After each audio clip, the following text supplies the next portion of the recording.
We're here at TEDxBeaconStreet, and I'm sitting down with Russ Howard, retired Brigadier General. Russ, thank you so much for joining us. Thank you. Why don't you tell us a little bit about your talk? And you were here last year, Right. right? And you spoke about ISIS. I did. And today we're talking about something a little different, though: future threats. We are. Actually, I probably should have given last year's presentation today after what happened in Paris last night, because last year's presentation was how to defeat ISIS. Yeah. This year I thought, because I talked to the youth, that I would tell them what they're going to face in the future. Mm-hmm. And I used population and water as my examples. And population, overpopulation in underdeveloped countries, under-youth population in developed countries. Yeah. And I drew the examples out of how that could potentially create conflict.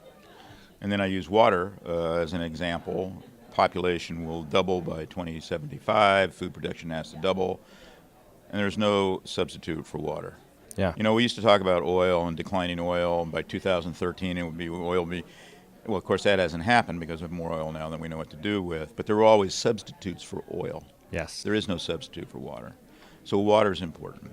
So I give them, at the end, you don't want to leave everybody just with doom and gloom, so I give a few examples of what might be able to, what we have come up with in our lives that might solve some of these problems, but I tell them it's not enough, and it's sort of up to them. Yeah. And so that's really the basis of the talk.